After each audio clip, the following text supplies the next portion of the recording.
Seria uma incoerência de minha parte, que venho debatendo esse tema desde o governo Temer, só para lembrar os últimos tempos, que debati com todos os governos que passaram também.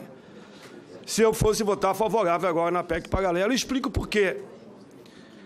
Trabalho intermitente continua o problema. Quem ganhar algumas horas por mês, a tendência é essa no Brasil, que vai ser o salário hora, inclusive para servidor público. Essa é a tendência, está aí o projeto que chega, de que ele não trabalhar, não conseguir o correspondente ao salário mínimo de 30 dias, ele vai ter que pagar a parte do empregado e do empregador, coisa que nunca existiu isso no Brasil. Nunca existiu. Cálculo do benefício. Eu sei que quando eu começo a falar, alguns começam a falar, porque parece que não querem que os outros ouçam. Mas eu respeito, faz parte da democracia, senadora, não vou perder meu tempo com essa questão. Mas é uma forma de fazer que o som não chegue lá atrás, ou aqueles que estão ouvindo no Brasil essa importante audiência pública. Então eu faço um apelo, só que ouçam os fatos, e cada um vote com a sua consciência. É assim a vida. Senador Eduardo, eu não consigo falar, o senhor, toda vez que eu começo, sabe o carinho que eu tenho a Vossa Excelência, nos ajudou na PEC.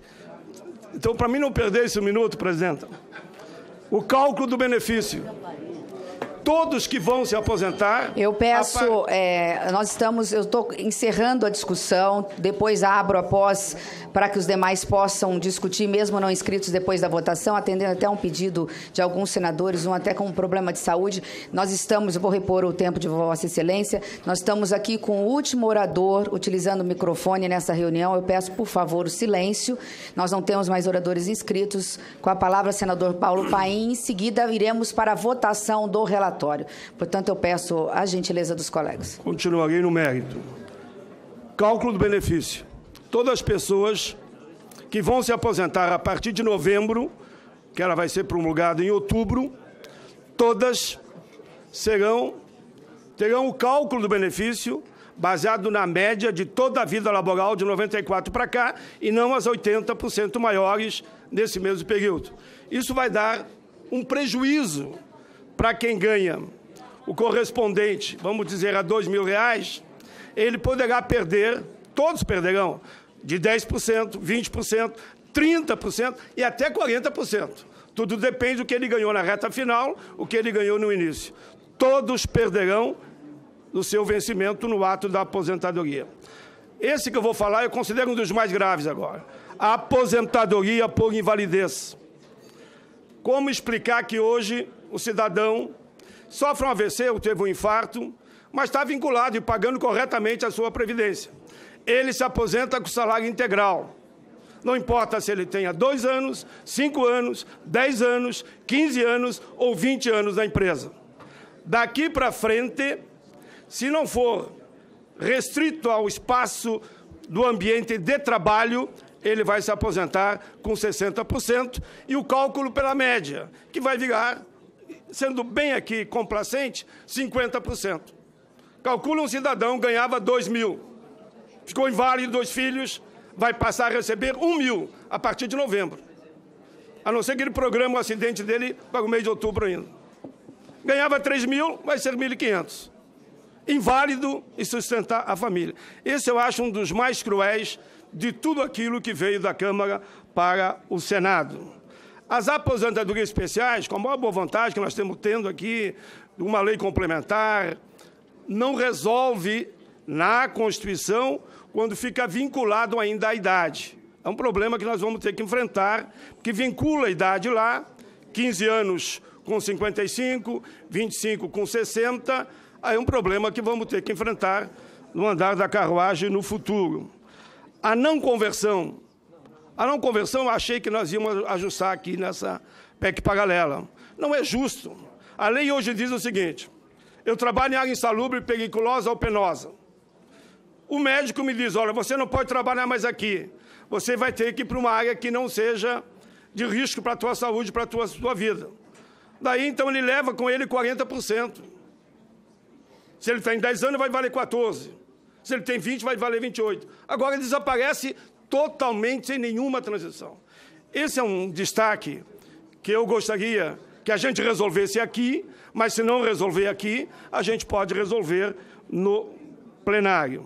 Regra de transição, da forma que ficou, de forma global, não vou entrar no detalhe aqui, se para um é 30%, outro é 50%, outro é 100%, mas da forma que ficou, somente 20% que poderão efetivamente serem contemplados com a regra de transição. E, por fim, senhora presidenta, quero ficar no tempo, a senhora já me deu um minuto a mais, quando se faz aqui que o Estado, se fala muito o Estado, né? O Estado não pode mais pagar, estou falando da Previdência, é o tema que está em debate. Eu sou muito pontual no tema. Mas quem paga? Quem paga é o empregado, quem paga é o empregador. Ou alguém tem dúvida que esse rendimento que vai para a Seguridade Social, que vai para a Previdência, vem de quem? Vem de fontes constituídas que depois, lá na frente, fizeram um seguro, eles têm que ter o retorno. E contratos são feitos assim. Eu nem quero entrar no mérito aqui mais aprofundado, mas nos debates que tivemos, claro que há controvérsia entre o cálculo do governo e da Unicamp. Mas teve duas questões que eu não vi resposta, que me preocupou muito. Quando fala que tem déficit, não calculam o fator previdenciário. É como se todo mundo se aposentasse pela regra que dá o mais alto valor, que é aquela dos 80%. Não é verdade. Eles provaram aqui que o governo não usou aquela parcela da população que foi se aposentar com o fator previdenciário e perdeu ali até 50% do seu salário. Uma outra questão gravíssima. Aí eu encerro, só como exemplo para reflexão. Eu sei que não é aqui que vai resolver agora. Eles explicaram aqui, eu trouxe eles a 3 reuniões, que eu queria ter certeza do que eu ia falar, que no cálculo, agora, daquilo que arrecada, eles esqueceram de que o empregador paga 20% sobre a folha. E calcularam sobre 5 salários mínimos, até arredondaram para 5. O regime geral dá mais do que 5, dá 5.800. Arredondaram até 5 salários mínimos.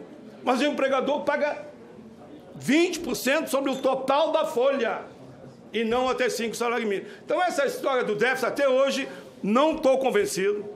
Presidi uma CPI, ninguém conseguiu me provar lá a história do déficit e merece, claro, quantos debates, quantas audiências forem necessárias. Por isso tudo, senhora presidenta e senador Tasso Gereissati, sabe o carinho que eu tenho a todos, né? Tanto que no relatório que apresentei aqui rapidamente, vão ver que eu não levei em questão ideológica. Eu, no relatório, fiz um comentário de parlamentares de todos os partidos praticamente estão aqui, a não ser aqueles que já estão contemplados nas emendas, inclusive uma minha, Vossa Excelência falou que contemplou.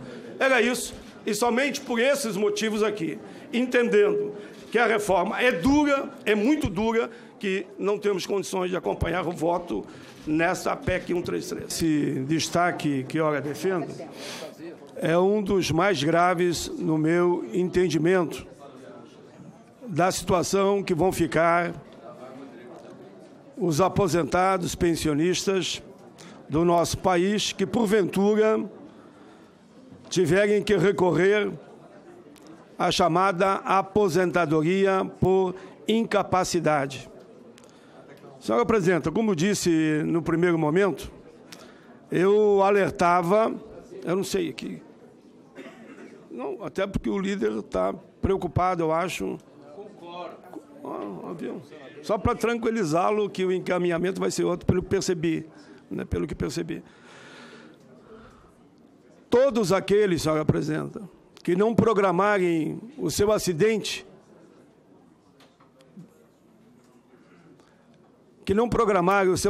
para esse ano, o ano que vem vão se aposentar com a metade do salário que teriam por direito. Por isso que a forma que ficou na PEC 6 sobre a aposentadoria por invalidez ou permanente é grave, muito grave. Quero fazer um apelo ao senador Tasso Gereissati e a todos os senadores. Se aqui for votado simbolicamente, porque não há acordo de procedimento, que a gente resolva essa questão no plenário. Eu acho que esse destaque, senhora presidenta e senhores senadores e senadoras, é o mais delicado de todos, no meu entendimento.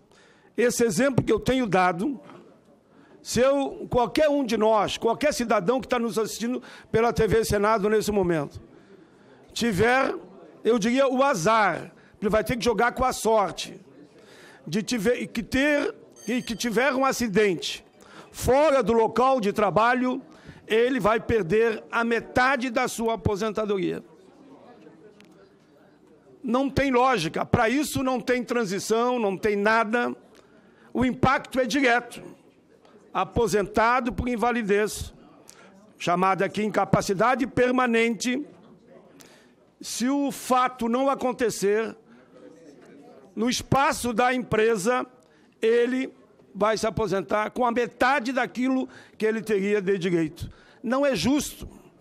Por isso que esse Senado da República, que foi tão sensível, questão do abono, o senador Tasso Gereissati também, naturalmente, e Vossa Excelência, a questão da periculosidade, que caminhamos por uma alternativa via uma lei complementar, esse aqui merece um carinho e uma atenção especial de todos. Eu sei que muitos que estão nos ouvindo agora, senador Tasso, na mesma linha de Vossa Excelência, mas por que tu destacou só esse e tantos outros que vocês comentam? Porque esse eu entendo que é o mais delicado. Estamos tratando aqui da vida de um cidadão que ficou inválido. Aí eu apelo mais uma vez, quem sabe Vossa Excelência, até o plenário, possa, como emenda de redação, não desse ou aquele senador, mas do próprio relator, não permita que aconteça essa questão. Que seja apenas considerado que aquele que está contribuindo religiosamente para a Previdência, se o fato do acidente dele for dentro da empresa ou fora da empresa, pode ser um fim de semana, pode ser no percurso até a empresa, que seja só a mesma consideração, que ele tem o mesmo direito, aquele que teve o acidente, digamos, da faixa para lá, onde estava a empresa, e o outro que teve o mesmo acidente da faixa para cá, onde não está a empresa. É só isso que eu faço o apelo a Vossa Excelência, entendendo que a votação aqui, segundo, não houve entendimento de procedimento, e lembrando, senhora presidente, a última frase, como não houve entendimento de procedimento, aqui me disse o líder e Vossa Excelência, vai ser cumprido o regimento. Que se cumpra o regimento, aqui e no plenário, quando não houver entendimento. Não estou cobrando nada. Sempre foi feito assim, durante todo o processo desta PEC da Previdência. Era isso. Agradeço. Coloco